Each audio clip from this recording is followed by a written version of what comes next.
Hadirin yang dimuliakan oleh Allah Subhanahu wa taala. Di alam semesta yang bisa kita lihat bersama, banyak makhluk-makhluk yang ukurannya jauh lebih besar daripada manusia. Bumi, matahari, bulan, bintang-bintang, dan macam-macam makhluk yang lain yang tidak ada yang tahu jumlahnya, tidak ada yang tahu ukurannya dengan sebenarnya selain penciptanya, yang sangat-sangat lebih besar, jauh-jauh lebih besar, melebihi kita para manusia ini. Akan tetapi hadirin yang mulia, dari semua makhluk tadi tidak ada urusannya yang lebih besar melebihi manusia ini. Memang gunung lebih besar daripada kita, matahari lebih besar daripada kita, planet-planet lebih besar daripada kita, tapi kita urusannya lebih besar daripada mereka semua. Inna 'aradna al-amanata 'ala as-samawati wal-ardh wal-jibal fa-abayna an yahmilnaha wa ashfaqna minha wa hamalaha al-insan. Tanggung jawab terbesar yang ada pada makhluk di alam semesta ini ada pada manusia. Dan cerita manusia, hadirin yang mulia, tidak akan selesai sebelum sebagian ke surga, sebagian ke neraka. Fariqun fil jannah wa fariqun fis sa'ir. Perjalanan panjang manusia dimulai dari dia masih menjadi tanah, dari tanah diangkat menjadi setetes air mani, dari setetes air mani jadi janin, kemudian jadi bayi, kemudian jadi bayi yang menghabiskan nasi seperti kita ini, dan kemudian masih panjang lagi ceritanya manusia di dunia ini. Macam-macam masalah akan menimpa manusia yang tidak akan ada selesainya. Memang dunia ini diciptakan oleh Allah Subhanahu wa taala sebagai tempat masalah. Tidak ada orang yang di dunia ini bisa keluar dari masalah. Rakyat punya masalah, pejabat juga punya masalah, orang tua punya masalah, anak muda juga punya masalah, orang yang belum punya istri punya masalah, yang beristri makin banyak masalah. Semua ada masalah. Kalau pengen nggak ada masalah, itu di surga baru nggak ada masalah.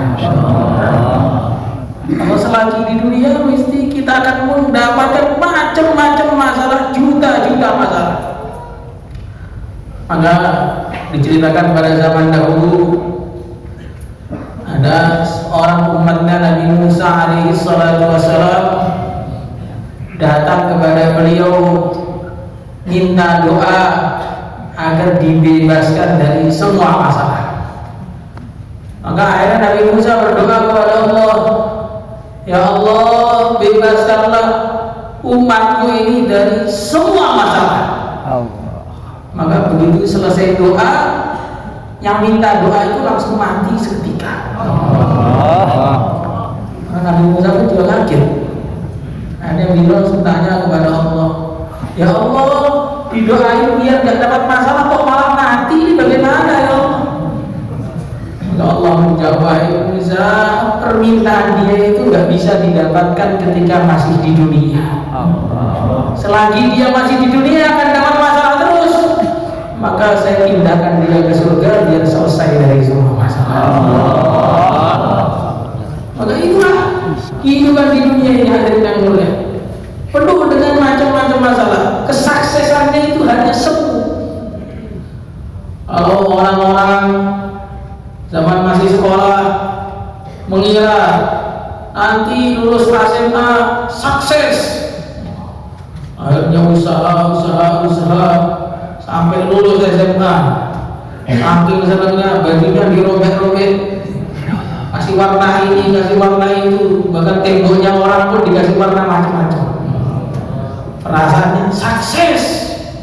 Ternyata setelah bergembira ria yang enggak lebih dari 1 hari, ada masalah, diumumkan sekarang SMA enggak cukup, harus sarjana baru ada nilainya. Tidak usah lagi masuk perguruan tinggi, perguruan kurang tinggi juga nggak apa-apa. Dia di sana belajar semester 1, semester 2 sampai semester 12, sekian tahun dipelajari ilmu dunia sampai botak kepalanya, sampai akhirnya dia lulus S1 dengan merasa sukses sudah ini. Ternyata setelah wisuda merasa sukses, diumumkan lagi, hai tuan-tuan, kertas tidak bisa mengenyangkan, ijazah Anda tidak bisa untuk bikin rumah, maka kalau pengen kenyang, pengen punya rumah, pengen punya motor, harus kerja. Oh, masalah baru ternyata. Saya kira sukses habis kuliah. Akhirnya dia kerja, cari pekerjaan sana sini sana sini sana sini. Setelah diterima, rasanya sukses. Ini sudah diterima nih pekerjaannya, sukses berarti. Ada pengumuman, belum cukup, besok harus kerja dulu baru sukses. Kalau cuma dilamar kerjaannya, diterima belum ada duit. Ada kerja, tiap tanggal 1 gembira, tiap tanggal akhir bersedih karena numpuk hutangnya. Setelah kerja duitnya banyak, kok merasa kok ada yang kurang ini, kok belum gembira, kenapa? Ternyata belum dapat istri. Akhirnya tidurnya selalu sendiri. Akhirnya dia cari lagi.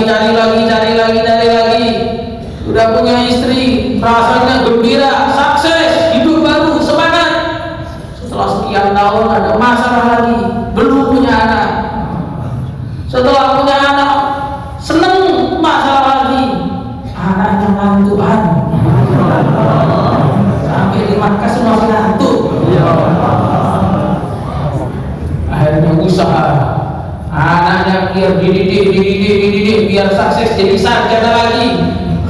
Sekarang ada masalah, cari mantu. Sudah dapat mantu, masalah lagi, rumahnya kurang besar. Setelah bikin rumahnya belum selesai, kuburannya sudah jadi. Hadirin yang dimuliakan oleh Allah Subhanahu wa taala. Itulah kehidupan manusia ketika di dunia. Itu baru tahap awal dari perjalanan manusia. Maka Nabi mengatakan, manusia di dunia ini akan selalu menghadapi masalah satu selesaikan masalah lagi, masalah satu selesaikan dengan masalah lagi. Kalau selesai semuanya, akan ada masalah yang tidak ada penyelesaiannya, yaitu datangnya malaikat Israil. Sudah itu, tidak ada penyelesaiannya. Mau datangkan dokter, mau bikin rumah sakit, mau datangkan oksigen, obat apa saja, panjang umur dan sebagainya, nggak ada gunanya. Masalah datang malaikat Israil. Kemudian setelah masuk kubur, masalah lagi. Jawab pertanyaan kubur bisa atau tidak? Kalau sudah yakin dari kubur, masalah lagi. Hisabnya lurus atau tidak? Setelah hisabnya lurus, masalah lagi. Bisa lewat sirat atau tidak? Setelah bisa lewat dari sirat, masalah lagi. Karena setelah itu masih ada kisos. Selamat atau tidak dari kisosnya? Kalau sudah kisos selamat, masuk surga, baru lepas dari semua masalah. Makanya orang yang iman itu kalau belum masuk surga, kok sudah tertawa, itu namanya orang iman lemah. Orang yang imannya lemah itu belum masuk surga sudah berani tertawa. Kalau orang yang imannya lurus, imannya kuat, keyakinan kepada negeri akhirat kuat, itu kalau belum masuk surga belum berani tertawa. Maka banyak diceritakan orang-orang terdahulu, mereka mengatakan, bersumpah kepada Allah, saya tidak akan pernah tertawa, bukan tersenyum, tidak akan pernah tertawa, terbahak-bahak sampai sampai saya melihat saya ini masuk surga atau masuk neraka. Maka akhirnya sepanjang hidup tuh kelihatan kayak orang murung, orang sedih, kayak banyak masalah. Lah begitu mati itu malah tertawa ria. Tapi kebanyakan orang di dunia, waktu di dunia tertawa, begitu mati baru nangis sejadi-jadinya dan sudah tidak ada gunanya. Maka hadirin yang dimuliakan oleh Allah Subhanahu wa taala, ketika orang-orang iman masuk ke dalam surga, maka mereka langsung disambut dengan pengumuman yang mana pengumuman ini tidak akan pernah mereka dengar ketika di dunia. Diberi nikmat yang pertama, inna lakum an tahyau fala tamutu abada. Wahai orang-orang ahli surga, kalian akan hidup terus, gak akan mati lagi untuk selama-lamanya. Coba di dunia ini apa saja itu enak sebenarnya, tapi kalau sudah disebut akhirnya mati itu jadi gak enak. Punya rumah besar mau dibanggakan, sebentar lagi kok masuk kuburan. Kayak jadi hebat. Jenderal bintang 5 sepertinya hebat, tapi kalau akhirnya mati ya jadi gak hebat. Presiden hebat, kalau akhirnya mati jadi gak hebat. Lah kesimpulannya karena semuanya mati, semuanya gak hebat. Nah di surga sana dikasih pengumuman, jaminan yang pertama, hidup terus, gak akan mati lagi untuk selama-lamanya. Kemudian bukan hanya itu, dikasih jaminan yang kedua, inna lakum an tasyubu fala tahramu abada. Kalian akan muda terus, gak akan tua lagi untuk selama-lamanya. Ini orang di dunia ini banyak yang pengen awet muda, olahraga biar awet muda, minum obat biar awet muda, perempuan-perempuan pakai bedak biar awet muda, sebagian laki-laki pun pakai bedak biar awet muda. Pokoknya orang itu pengen muda terus, maka setiap ada obat tuh anti penuaan dini. Nah itu laku, walaupun tipu laku, karena saking banyaknya kesemangatan untuk awet muda. Ternyata awet muda itu di dunia gak akan apa. Umur 20 masih gagah, 40 peyok, 60 dan krik mengkis, 80 bokong. Maka hadirin yang mulia, awet muda itu bukan dengan obat, bukan dengan olahraga. Awet muda itu dengan amal agama. Kalau kita amal agama nanti masuk surga, di surga muda selama-lamanya, nggak ada keribut lagi. Makanya ini jaminan kedua yang nggak ada ketika di dunia. Kemudian jaminan yang ketiga, inna lakum an tasihhu fala tasqamu abada. Kalian semua akan sehat terus, gak akan sakit lagi untuk selama-lamanya. Karena kalau hidup terus, muda terus, sakit terus, ya percuma. Maka dikasih jaminan yang ketiga, sehat terus, gak ada sakit lagi selama-lamanya. Yang mana di dunia juga gak ada. Bisa sakit perut, kemudian sesek, bisa seseknya hilang, sakit matanya hilang, ngantuknya hilang, tangannya sudah jarum. Kok sudah 1 jam saya duduk ini? Tangannya jarum hilang, sakit hati ditinggal dia. Macem-macem ya perkara di dunia itu yang menyakitkan. Tapi kalau di surga dikasih jaminan, inna lakum an tasihhu fala tasqamu abada. Kalian semua akan sehat, gak akan sakit lagi untuk selama-lamanya. Masih ditambah lagi oleh Allah, inna lakum an tan'amu fala ta'asu abada. Kalian semua akan senang, gak susah lagi untuk selama-lamanya. Maka kalau sudah di sana, hadirin yang mana sudah enak, istirahat itu tenang, duduk itu gak ada yang ngobrak-ngobrak. Diceritakan dalam satu hadis, orang ahli surga sekali duduk itu untuk memindahkan posisinya perlu 80 tahun. Nyender gini 80 tahun baru berhenti posisi. Loh lama sekali tuh baru pindah. Loh karena sudah gak ada jeda lagi, gak ada kerja lagi, sudah 80 tahun ganti lagi 100 tahun baru pindah posisi, gak apa-apa karena dia akan di situ terus, gak akan pindah untuk selama-lamanya. Maka hadirin yang dimuliakan oleh Allah Subhanahu wa taala. Kemudian pengumuman terakhir, wa fiha ma tashtahihil anfusu wa talazzul a'yun. Pengumuman yang terakhir, semua yang dimau akan dikasih oleh Allah Subhanahu wa taala.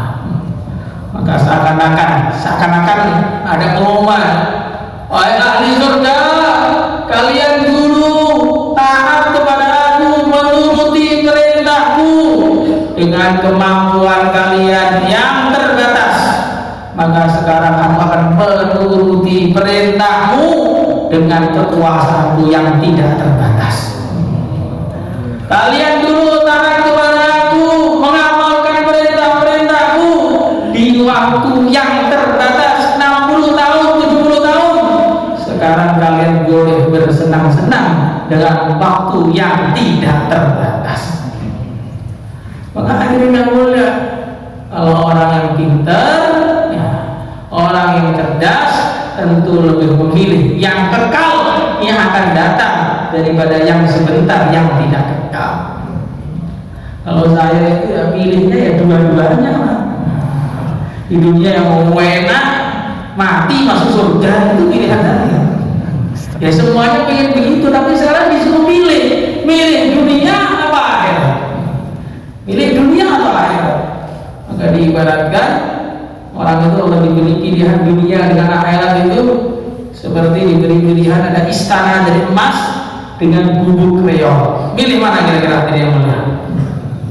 Istana apa gubuk reog? Nggak ada yang bilang milih dua-duanya, nggak ada. Nah ini gubuk reog bukan antik-antikan, nggak perlu antik-antikan, saya perlu yang bagus saja, nggak perlu yang antik. Maka hadirin yang dimuliakan oleh Allah Subhanahu wa taala, bagaimana cara agar kita ini di dalam perjalanan yang panjang ini bisa sukses, di dalam menanggung beban kita, menanggung amanah yang dibebankan oleh Allah Subhanahu wa taala kepada kita ini, bisa selamat kemudian masuk surga. Itu bagaimana? Cara satu-satunya adalah taubat kepada Allah. Wa tubu ilallahi jami'an ayyuhal mu'minuna la'allakum tuflihun. Wahai semua orang iman, kalau kalian ingin sukses, taubatlah kepada Allah. Jadi caranya biar sukses, biar bisa selamat di dunia, selamat di kuburnya, selamat di padang mahsyarnya, selamat di siratnya, selamat di mana-mana yang ada di akhirat sana sampai akhirnya masuk surga. Itu pintunya cuma satu saja, taubat kepada Allah, kembali kepada Allah, kembali dari maksiat menuju taat, dari syirik menuju iman, dari malas menuju sungguh-sungguh, dari teledor menuju serius. Nah, ini namanya taubat kepada Allah. Taubat urusan apa? Taubat yang pertama kali adalah urusan keyakinan. Nah, keyakinan yang paling perlu ditobati oleh kita ya keyakinan kita ini. Karena kita jadi begini ini karena keyakinannya itu masih keliru. Orang itu kalau punya keyakinan bahwa obat nyamuk baygon itu beracun, yakin betul nggak akan disentuh itu baygon itu. Walaupun ditarget oleh semua orang, disuruh anaknya, disuruh istrinya, Pak, dicoba Pak, mungkin sekali-kali ada sensasi yang berbeda. Nggak akan mau, kalian tega semua sama bapaknya, ini racun kok disuruh makan, bagaimana? Kalau keyakinan kita kepada maksiat seperti itu, mesti nggak akan lagi maksiat. Keyakinan kita kepada asap rokok seperti itu, nggak mungkin rokok lagi. Maka hadirin yang dimuliakan Allah Subhanahu wa taala,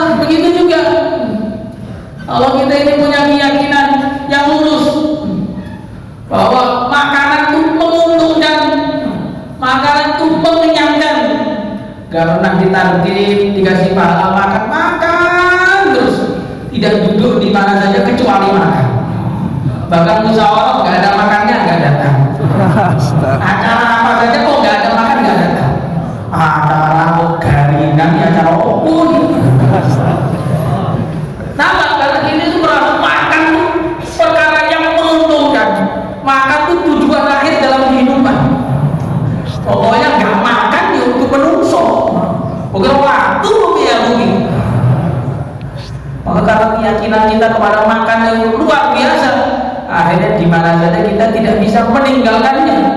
Nah, kalau keyakinan kita kepada agama seperti itu, hadirin yang mulia, di sawah amal agama, di pasar amal agama, amal lagi di masjid. Nah, karena keyakinan kita kepada agama itu keliru atau kurang tepat. Jangankan di sawah, di pasar, di masjid saja itu semua amal teman. Di masjid itu lambat-lambat, kemudian sampai itu malah ngobrol, selesai ngobrol bukan baca Quran, tidur. Kenapa? Karena keliru keyakinannya. Keyakinan yang mana yang keliru? Maka kita keyakinan yang perlu kita luruskan, hadirin yang mulia, adalah kita yakini bahwa di alam semesta ini yang berkuasa hanya Allah, yang menentukan hanya Allah, yang mengatur hanya Allah. La ilaha illallah. Kita ulang lagi sampai menancap di dalam hati. Oh, sampai terbesit di dalam hati rasa takut kepada selain Allah. Istighfar, astagfirullah, astagfirullah. Kok bisa saya takut kepada selain Allah? Itu menakutkannya dari mana? Maka dulu Sayyidina Abdullah bin Umar radhiyallahu ta'ala anhuma, ketika beliau dalam suatu perjalanan, beliau melihat itu jalan padat, gak jalan-jalan. Akhirnya beliau tanya kepada orang-orang di sekitar situ, ini apa ini kok gak jalan-jalan, pada berhenti semua? Aduh Tuhan, ada singa itu berhenti di tengah jalan. Oh begitu, singanya itu berhenti di tengah jalan, istirahat di tengah jalan. Didatangi oleh Ibnu Umar, singa dijewet, minggir. Akhirnya singanya uduk pergi. Maka Sayyidina Umar mengatakan, Shadaqa Rasulullah, telah benar apa yang dikatakan oleh Rasulullah sallallahu alaihi wasallam. Siapa yang takut kepada Allah, maka semua perkara akan tunduk kepada dia, akan takut kepada dia. Tapi siapa yang takut kepada selain Allah, maka akhirnya semua perkara menakut-nakuti dia. Perkara yang enggak menakutkan pun bikin takut. Jalan, lihat pohon besar, takut, akhirnya disembah. Itu kemudian gelap, lewat kuburan nggak berani, ikut kuburan takut. Lalu kamu kenapa kok takut dengan kuburan? Bukankah sebentar lagi kamu masuk kuburan? Lihat kuburan takut, lihat gendruwo takut, lihat istrinya takut, nggak berani keluar bulan. Ini kenapa ini sebabnya? Karena tidak takut kepada Allah, akhirnya perkara yang tidak menakutkan itu jadi menakut-nakuti dia. Tapi kalau orang itu sudah takut kepada Allah, semua perkara itu tidak ada yang menakutkan. Berarti Nabi Musa alaihi salatu wassalam, ketika beliau ini diperintahkan oleh Allah Subhanahu wa taala untuk berdakwah, maka diperintah dakwah kepada siapa? Diperintah dakwah kepada Fir'aun. Siapa itu Fir'aun? Fir'aun itu orang yang hari-hari mencari Nabi Musa, hari-hari mencari Nabi Musa, pengen menyembelih Nabi Musa. Lah kok malah diperintah oleh Allah untuk mendatangi. Itu seperti kutuk marani sunduk, nyari mati nih. Tapi karena beliau itu takutnya hanya kepada Allah, akhirnya Fir'aun yang takut kepada beliau. Allah ceritakan dalam satu riwayat itu, Fir'aun itu aslinya karena saking sehatnya atau saking bagaimananya, dia itu makan minum itu tidak pernah buang kotoran kecuali 40 hari sekali. Yang begitu didatangi oleh Nabi Musa dakwahi, langsung sekali duduk mencret 40 kali. Ketakutan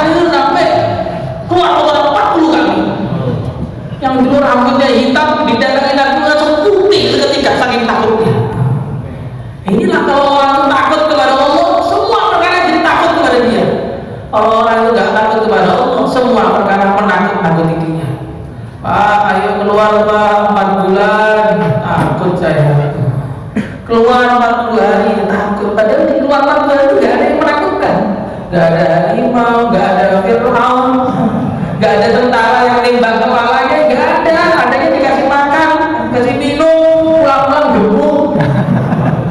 Adanya begitu minum, takut.